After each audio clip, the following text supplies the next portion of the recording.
And here we go again. Hello, Star Wars players. We might have just seen each other because the earlier stream of an amazing Season 13 final just finished 10 minutes ago. So I quickly resupplied and off we go into the next season.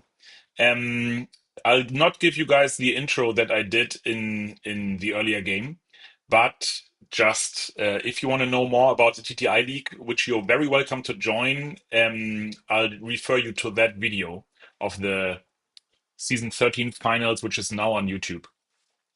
And straight get into this game. So we are Season 14 now, which is the top cut that's being played out this month in May, based on the league results of last month, April. And I'll quickly look at the bracket with you and then also talk about the deck lists that we see the two players playing today before we then head into the game. So let me get straight at that. This is the second game of round one. The bracket hasn't been updated yet. I believe Uncle Rico in game two with Boba for yellow was able to beat Data One Data Vault earlier today. That game unfortunately wasn't streamed. We didn't have a streamer available at the time. However, now we are looking at the second game of round one, and that is game number 4 in this bracket here. MichaelO on Kazuda Yellow. So that's a call out. Playing against Majar, the 12th seed on Han 1 Yellow. So we have Total Cunning. And this should be a really interesting matchup. Kazuda Yellow, Kazuda, I believe it was a Kazuda Thermal Oscillator, which was just the ninth place deck, so just missed the top cut at the regional qualifier in Lille this past weekend. So MichaelO decides for Kazuda Yellow, which we look at right now, and then also briefly look at Majar's decklist. So here is Michael's Kazuda Yellow. This is great to see someone pick up and play. And I would call this, I'm not an expert on Kazuda, I will also admit that. Um, but I've looked into the deck a fair bit. So amazing to see this as a double cunning. So he's able to play cards such as a new adventure and of course cunning, but also the Cantina Bouncer and the Mandalorian. The Mandalorian also is amazing as a pilot, like as its upgrade functionality, but the unit is also really nice, able to go even more tempo. And I think also given the Cantina Bouncers and the Cunning event itself, this is very much what this deck is about. So exciting to see this in action. We'll talk about the sideboard only after game one. And then a brief look at the Han 1 Yellow, one of the um, best decks in the set 3 meta, won a lot of different events. And but there we still had DJ, so DJ was banned. And this also plays very much similar double cunning cards in a new adventure, 3 copies of that, cunning and the Cantina Bouncer. However, we see different top end very much. So Hanmon Yellow with his resource cheating is able to go quicker, and also Kazuda is very much an aggro deck, right? So I think the roles are very clear here. Both players play the Stolen AT Hauler, and Kazuda, with his leader ability, is able to blank his ability for himself. So I'm sure he would be very eager to also nick one or two of Han's AT Haulers. Han, of course, on the other hand, does play hand hate in Body Rook. I saw on Kazuda's lists, I quickly jumped back, that there's Jam Communications. So they both play a card which discards an event from the opponent's hand. In Body Rook for 3 as a unit, and Jam Communications for 1 as an event by Kazuda, the body on Han's list. And we see 4 Enfys Nest. Um,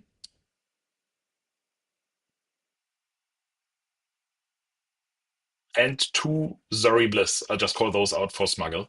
And then I think let's get straight into the game. So I give the players the go ahead.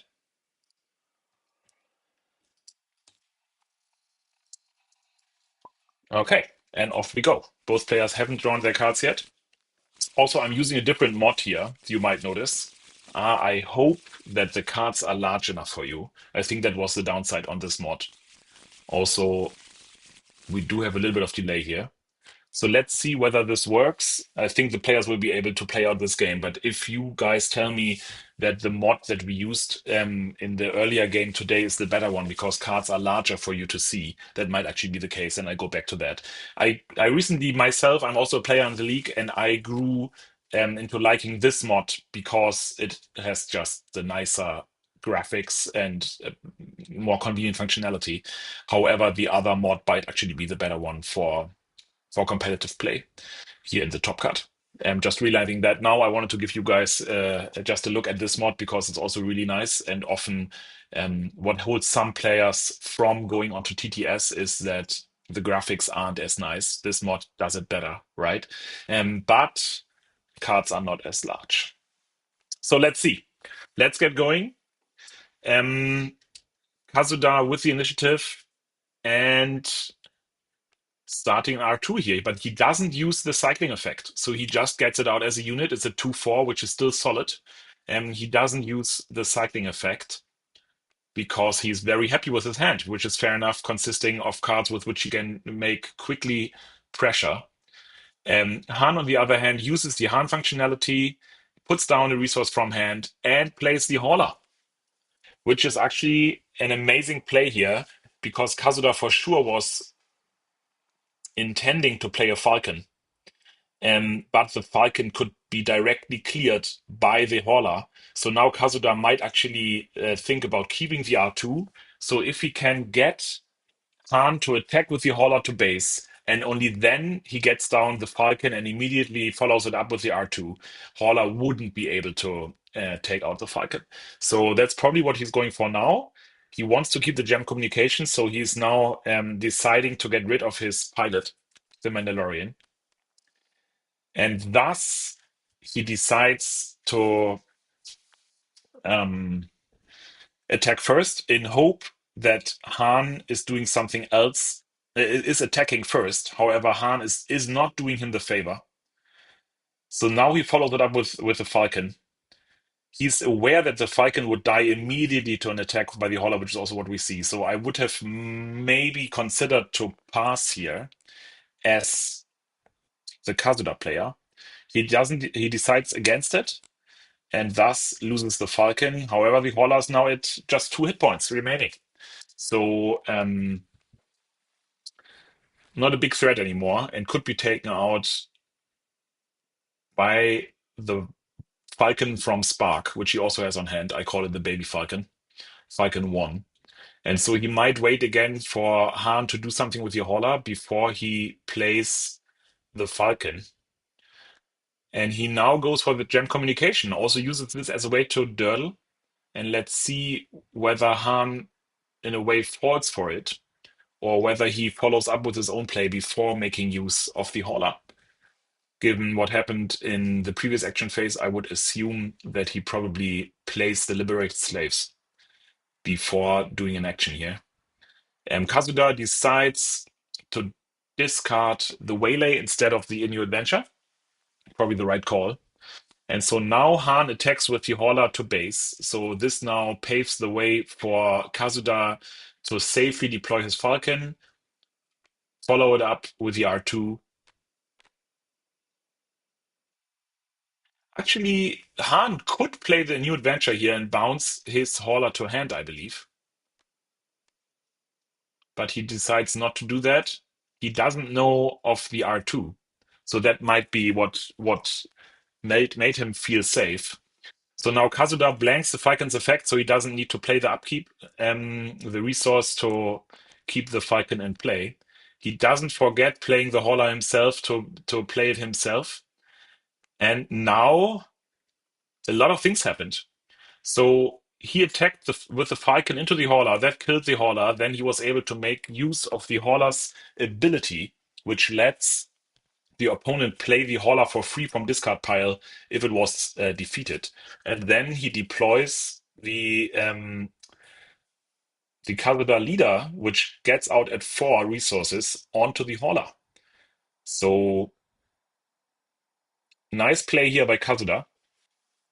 keeping up the pressure despite losing the first Falcon earlier. Okay, that was just a ping by mistake by Majar. No worries.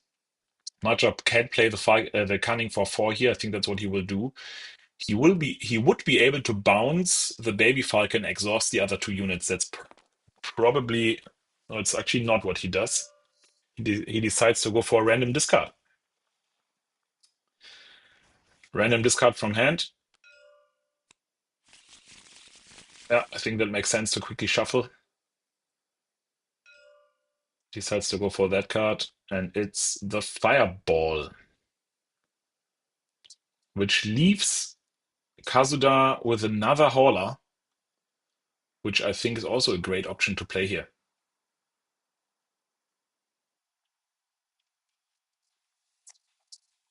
Probably the better card than the Fireball at this stage.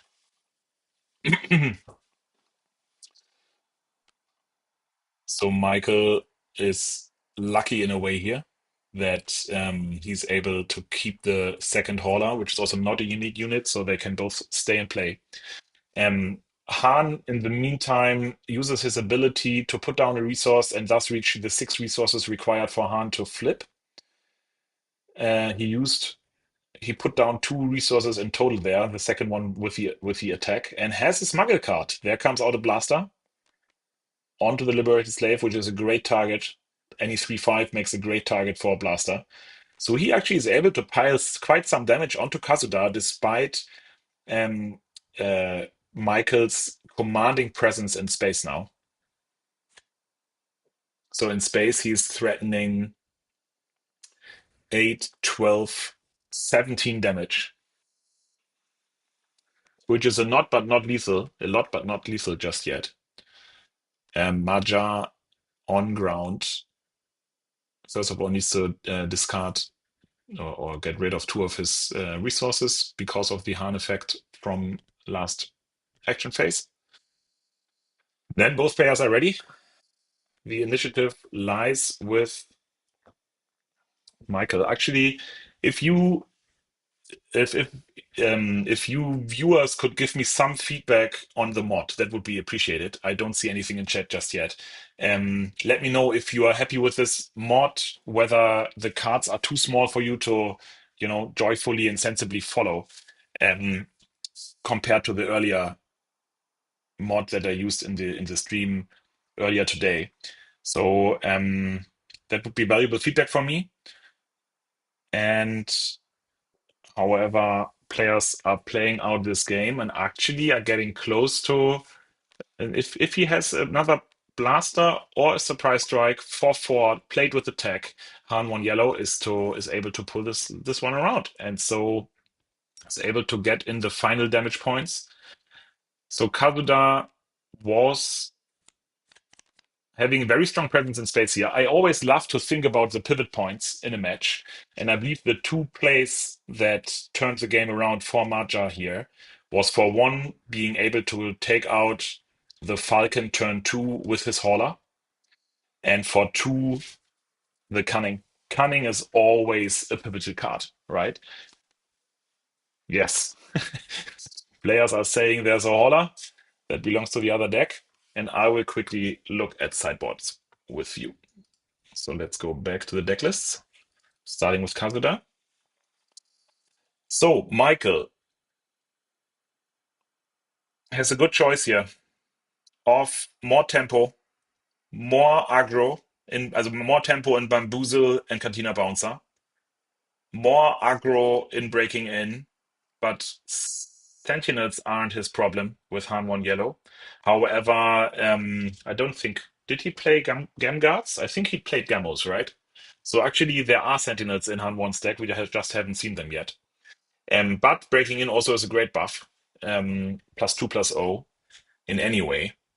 Then there's Bodhi, more event hate, more hand hate, event hand hate, and the 2 change of heart. And quickly look at Han 1 Yellow's deck. I hear players shuffling their decks, at least one of them, so we aren't starting just yet. Han Majar still working on his sideboarding. So Han also has the same bamboozles, same change of hearts in sideboard. However, also plays Plorkoons, another big Enfys Nest, and more Hand Hate and Spark of Rebellion. So let's see what both players decide on bringing in. I don't think we'll see a lot of the top end sideboard in both because they know the one is hyper aggro and the other is also able to close out games quickly, as we've just seen in game one. Um, and thus, I would expect maybe some more tempo plays, Cantina Bouncer, Bamboozle, maybe some Hand Hate, and now switching back to the game. So into game two, Majar just drew his starting hand. Let's see whether he decides to go for a mulligan. And also, yes, he does. And Michael, now looking at his first drawn hand as well, thinking whether to keep or to mull. Maja drew. Ooh, yeah, okay. He can play the Liberated Slave by going with the Han effect, turn one, which is a fair enough turn one play. And Kazuda decides to keep his hand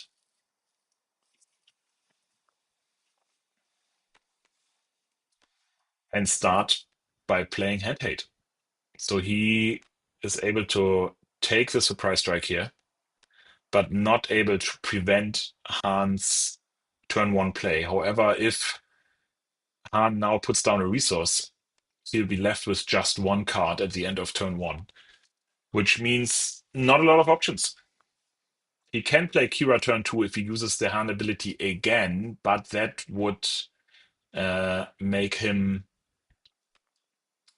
leave him without any hand cards. So he decides against it. He will play the tech. Actually, yeah, he will play the tech from hand this turn. Pretty sure in order to keep the entries. He's aware that this is a major winner in his matchup if he can get it out. Kazuda, on the other hand, did draw into the Holler, I believe. Yes, it wasn't on hand before, on his starting hand. Um, Plays it, and Han follows with attack. So far, so good. Let's get into turn number three here.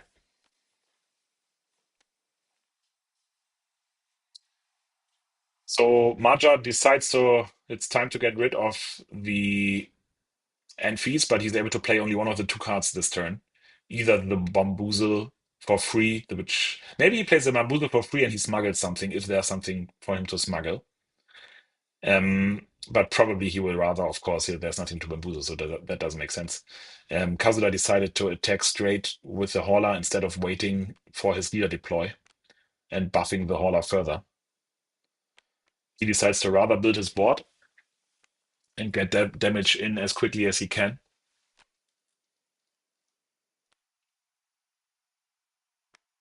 He would also be able to deploy. So he will be able to deploy the leader onto the baby falcon in a minute. In the meantime, Han decides to go for hand hate and Bodhi as well, and is able to catch the cunning, which is huge because the cunning is such a pivotal card as we've seen in game one. And now he decides the Kazuda leader onto the Spark baby falcon and hits base for 6. So these decks live up to their reputation of being quick.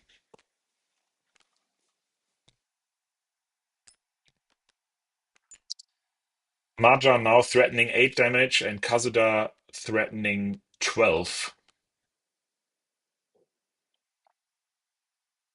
So Maja could play the Bamboozle onto the Baby Falcon and thus get rid.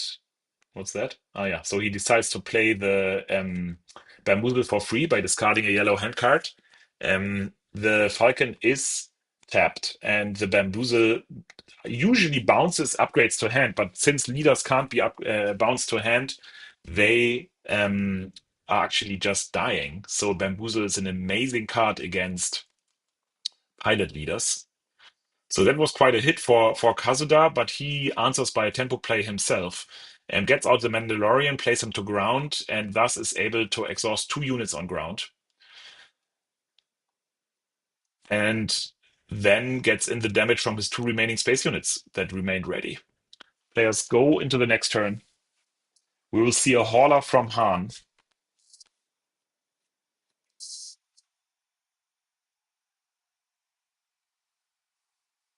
And Michael has not resourced yet.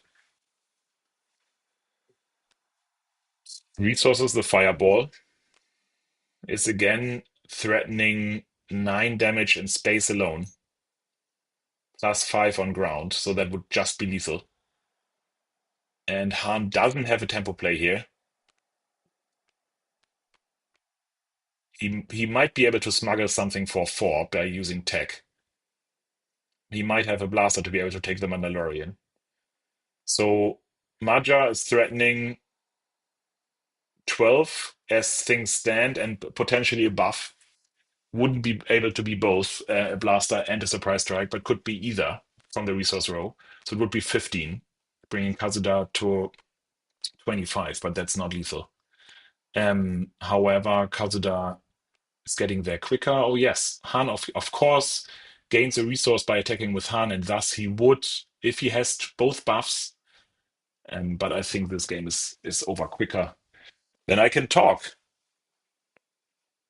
So next action for Kazuda is lethal if Maja has a cunning in his resources or a Cantina bouncer. He's able to bounce the Falcon, makes him live just one more action phase. But Kazuda has it. Buffs his Cartel turncoat by 1 and thus gets exact the 3 remaining damage. So these games go quick. Michael said he missed turn 1. He didn't miss. He took the surprise strike, right? With his jammed communication, I believe. But anyway, we're getting into game 3. Um, it seems Kazuda keeps the initiative, so Han wants Kazuda to have it. Okay, I'm now reading your feedback. Thanks, Karam Beach. Karam Beach, sorry about that. You're telling me the resolution and the size of the cards is good enough for you. That's good to hear. Thank you. Um, Again, other players' feedback welcome on the mod I'm using here because cards are smaller than the mod I used earlier. So both players getting underway. Kazuda with 2 potential turn 1 plays here in the 2 turncoats. However, Han could answer by a Falcon and thus take one out immediately and draw a card.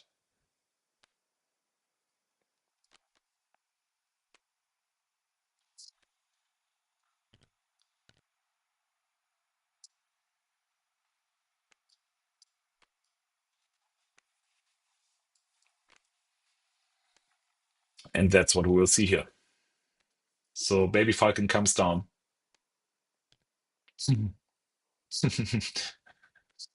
Kazuda makes sure that one of the Kazuda turncoats loses its bounty ability. And Han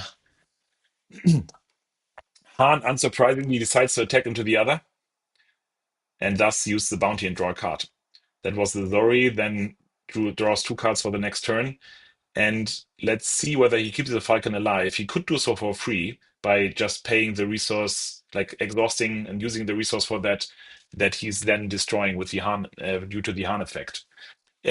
However, if he decides to bounce the Falcon, he would be able to have the Falcon live beyond, and also it would be another action, but actually Kaz has the initiative here anyway. So I think bouncing the Falcon to hand is the right choice here. Otherwise, also Kabula would have been able to use the Han pilot to actually destroy the Falcon. Interesting that he didn't go for that straight and thus would have ensured that his Cardinal turncoat lives in any way, because it wouldn't. But actually, then Han would have been able to waylay the Cardinal turncoat, so that wouldn't have been the better play. So Han plays another turncoat. Han plays the Falcon, takes out the other turncoat, draws another card. That's what I wanted to say. And now we see that in contrast to the earlier action phase where Michael used the Kazuda functionality to avoid the bounty being on the turncoat, he kept it this time for the Falcon because he wants the Falcon to live into the next action phase without him having to pay the resource. He finds that more important than allowing Han to draw another card. So that's interesting. Now we have just two Falcons on board. Also, what you can see here is that Majar actually made use of the graphic functionalities of this newer mod, and that is, for example, using hyperspace cards and also using a showcase as his leader. Whereas Michael is just using the normal versions. The other mod allows only normal versions. So a little bit more candy to look at here in the cards on Majar's side.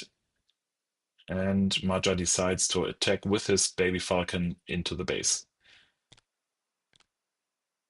Uses the cast functionality. He could have deployed cast, but he's probably very aware of the cards, of the bounds that Han plays, and thus he doesn't go for that kind of action.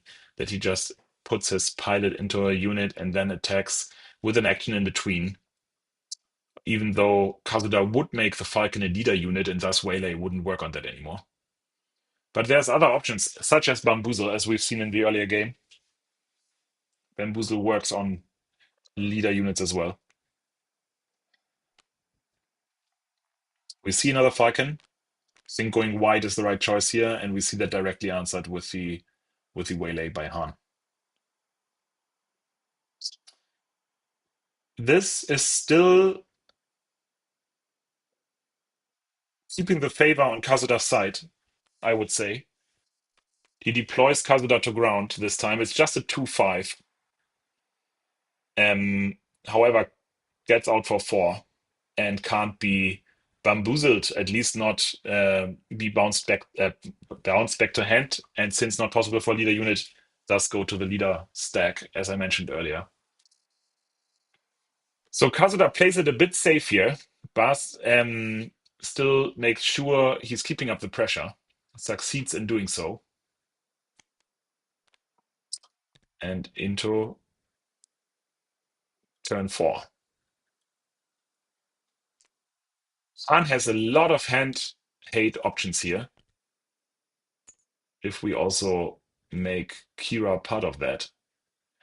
And Kazuda, on the other hand, could play Han different pilot options. Does he decide to go for that? It looked like it for a minute. Maja wouldn't have an answer directly to that, but he doesn't know that, of course. It's a gamble, as always. One Waylay was just played. So he decides to play it safe and get his attack with Kazuda in. Han decides to... Does he? No, he doesn't use the Han ability, but he plays the Kira here. And there is the hand hate that I was talking about. So since Kazuda has so many options, he will be able to play something, but in effect, Maja is able to make one card unplayable here for this turn. There's lots of good options. He goes for the Mandalorian. So the Mandalorian now costs 3 more, as confirmed in chat.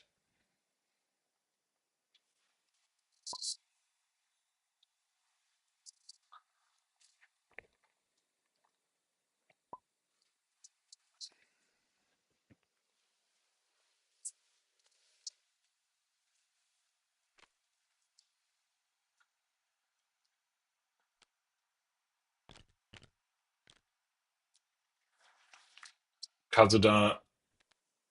So Michael decides to keep on the pressure and pile more damage onto Han's base.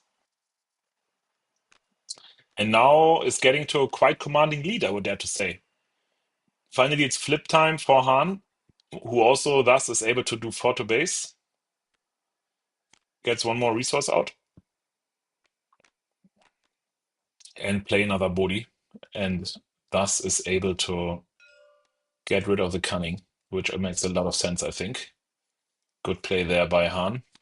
He put only 1 marker down, but I'm pretty sure he will remember anyway that he needs to destroy 2 resources at the end of this resource phase. 1 and 2. Yep.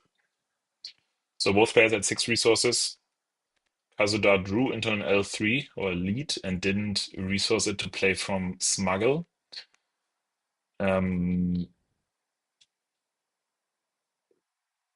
Instead, is able to get 5 damage to base here, and thus is already pushing Han into threatening situation here. Let's see whether Han decides to go into control mode and kill the Kazuda. He does not. He goes to base as well. He's threatening another 9 damage, so that would bring Kazuda to 25 if all of those go to base. However, Kazuda is able to get Han to 27 and needs fewer actions for that. So, and is actually able to gain the tempo advantage and also grow the Falcon so large that he would have had lethal this phase. He probably felt after playing it safe earlier, he probably felt he could go the risk and still not risk losing the entire game. However, as things stand, he will probably need 2 actions for that because his Falcon only does 5. And if Han has another blaster here, he would actually have it. And there's the surprise strike. So Michael, I believe, top decked the surprise strike.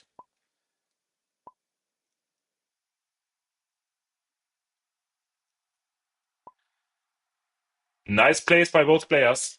These were quick games. Refreshing to see. GG's, gentlemen. And Kazuda advances to the top 8. So I'll keep it to this. Good games to both. And